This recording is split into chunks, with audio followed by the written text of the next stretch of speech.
जो हमारा vermi compost होती है 2/2 की रेशो होती है नाइट्रोजन की, 2/2 की फास्फोरस की और 1/2 की होती है इसकी पोटेशियम की।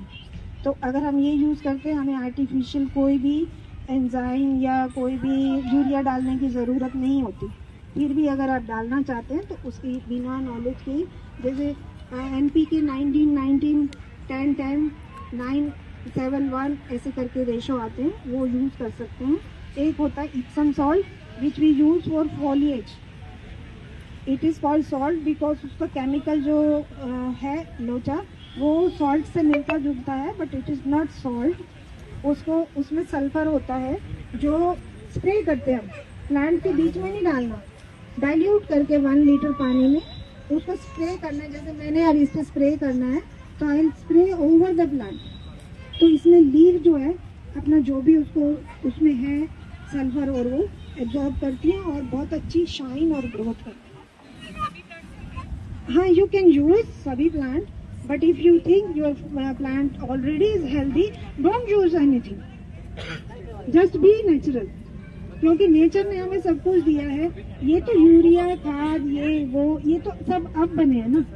पहले तो हम नेचर से ही, देखिए आप जंगल में पेड़ है उनको तो कोई भी नहीं देने जा रहा, तो वो अपने आप से ग्रो करते, क्योंकि नेचर ने ही सब कुछ दिया हुआ है। हम लोग day by day chemical fertiliser में जा रहे हैं विच इज नॉट गुड। तो अगर कुछ चीजों में केमिकल की भी जरूरत पड़ती है, because all are not expert in that. Expert के भी प्लांट मर जाते हैं, कुछ रीजन ऐसे होते हैं जो अननोन होते हैं। तो some time you can use ये फंगिसाइड ऑल्सो, जो उसको बचा लेते। कई बार हम कहते हैं ना नीम ऑयल डाल दीजिए, हल्दी डाल दीजिए, उससे वो बचते नहीं है। तो अल्टीमेटली हमें वो फंगिसाइड बहुत थोड़ी मात्रा में यूज करना पड़ता है तो प्लांट चल पाता है।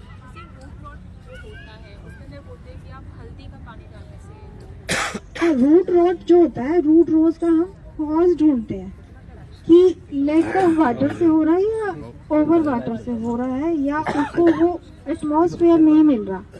हल्दी उसको बचाएगी तब जब हम उसके रूट कॉज को देखेंगे। अगर सब कुछ उसके अकॉर्डिंग मिला हुआ है फिर भी रूट रॉट हो रहा है तो हल्दी से वो रुक जाता है।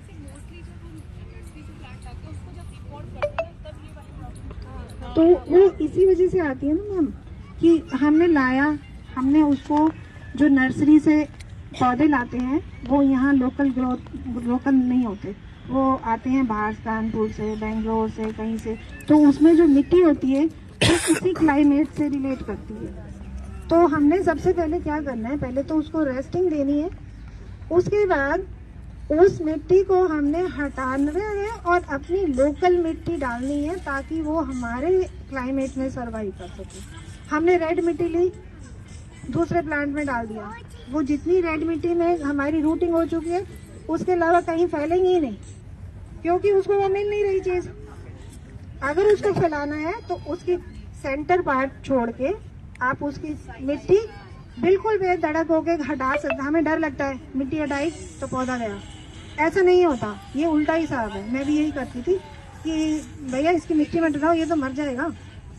तो ये माली से सीखा मैंने कि ये मिट्टी हटाओ, इसको उस मिट्टी में लगाओ अपनी जो आपने प्रिपेयर की। तो ये 2-3 महीने तो कुछ भी जवाब नहीं देगा, फिर उसके बाद उसमें ग्रोथ आपको नजर आएगी, otherwise it will totally die. इस सीजन ये सीजन फ्लावरिंग का है, ठीक है। फ्लावरिंग वाले पॉट जो हम देंगे उसमें वही कह रही हूँ ना, NPK का हमने ध्यान रखना है और कुछ नहीं देना।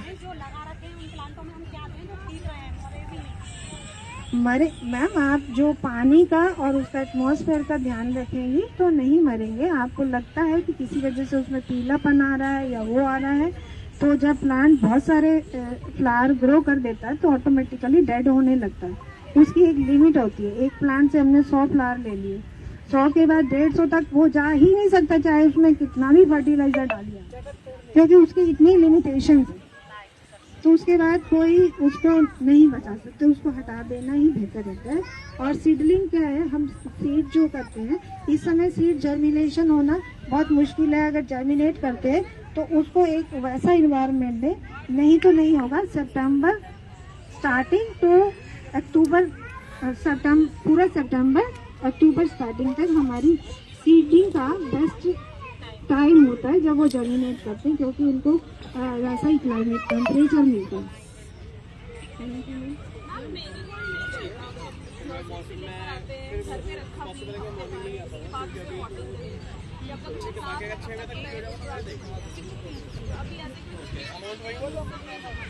ये मेरे साथ भी हुआ है। तो उसमें 2 रीजन हो सकते हैं। आपने उसकी रिपोर्टिंग की थी, तो आपने ये देखा उसमें मिट्टी चेंज की थी, रिपोर्टिंग की जो नर्सरी वाली थी, नहीं की ना, तो दैट इज द रीजन। अगर आप वो करते तो वो थोड़े दिन तो नहीं दिखाता डेवलपमेंट, उसके बाद स्पीडली ग्रो करता।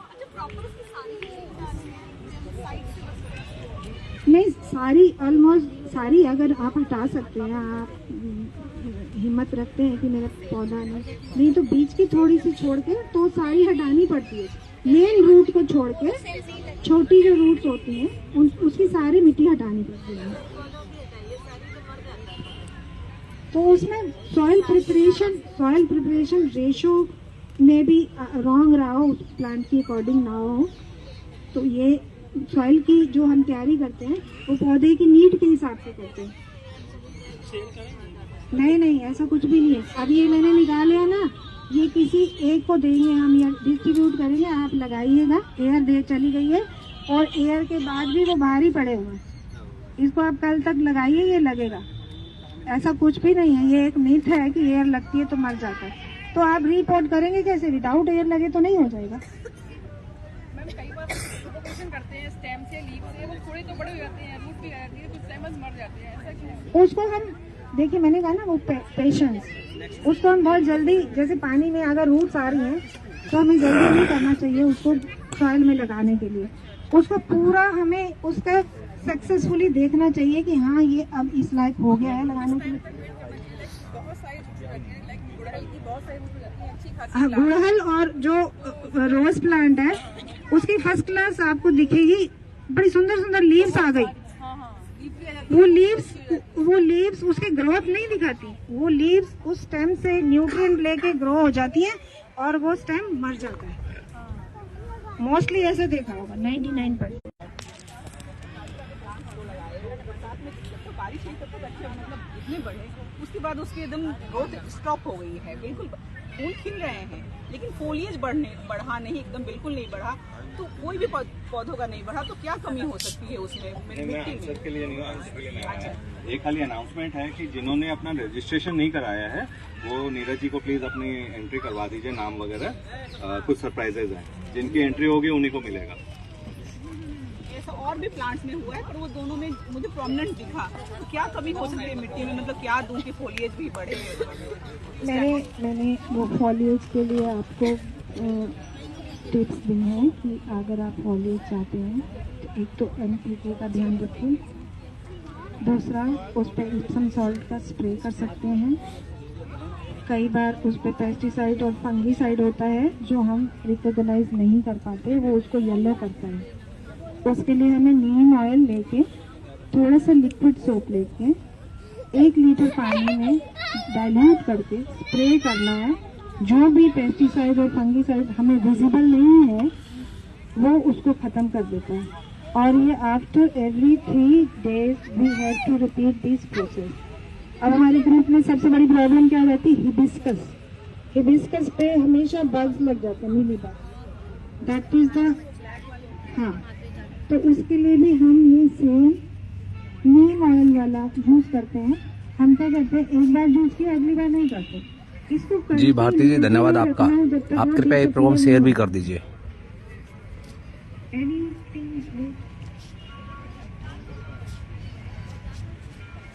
चलिए, meetup and plant trap, balcony gardening tips, we are busy teens. Balcony gardening tips के द्वारा आज ये कार्यक्रम किया जा रहा है, जिसमें रश्मि कटारिया जी हैं, एक बड़ी संबोधन कर रही हैं, लोगों को समझाने का कर रहे हैं अच्छे से। क्रोटॉन और रोज, am I right? These both plants are very much नखरे वाला. इनको कुछ पता नहीं है कि कब सड़ना है, कब खिलना है. रोज अपने नाम को रोज खराब करता है. प्रोडॉन नहीं होता ना. मैंने एक पोस्ट डाली भी है. मैंने उस पोस्ट में ये भी लिखा हुआ है कि ये पिक्चर भी मेरी नहीं है, ये गूगल से ली हुई है, क्योंकि ये एक ऐसा प्लांट है जिसको कब खुश रखना है पता ही नहीं.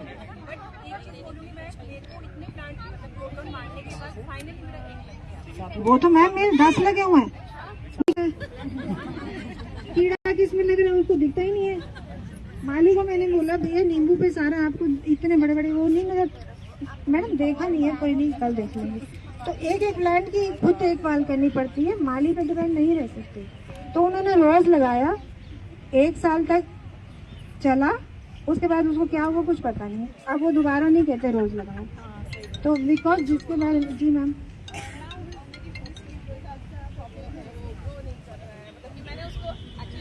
लगाए सब मर गए, लेकिन 6-8 महीने से मैंने उसको बस बचा करके रखा हुआ है. जी. तो वो मरा नहीं है, बट वो ग्रो भी नहीं कर रहा है. पीस लिली की स्पेशलिटी होती है. उसको वो एक ह्यूमिडिटी लाइकिंग प्लांट है. अगर आप एसी में या विंडो सिल पे रखते हैं तो वो चलता है. अदरवाइज उसकी जो साइड से येलो होना, पत्तियां वो होना, फ्लावरिंग ना होना, पीस लिली के साथ रहता ही है. ये सिर्फ आपके साथ नहीं है, सबके साथ है.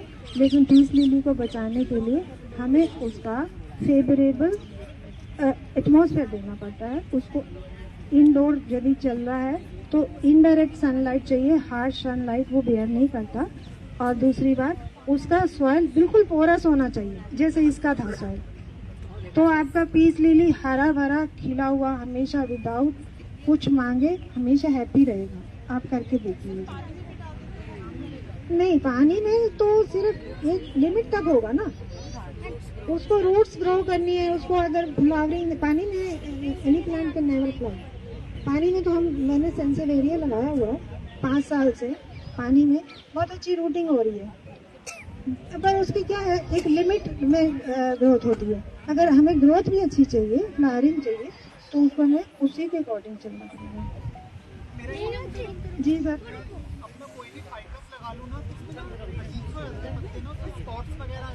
वो सर वो फंगीसाइड है, पेस्टिसाइड जिसको हम बोलते हैं. फाइकस की बात कर रही हूँ मैं. यहाँ पर ये फाइकस पांडा रखा हुआ है.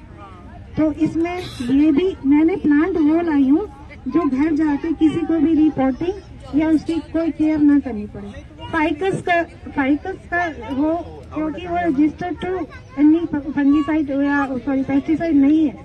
तो उसमें पानी जब हम ज्यादा डालते हैं या उसको हम बहुत ज्यादा छाया में रखते हैं, ये धूप पसंद प्लांट है, तो इसीलिए वो गल रहा है. धूप नहीं आता तो गल रहा है. उसको धूप चाहिए ही चाहिए.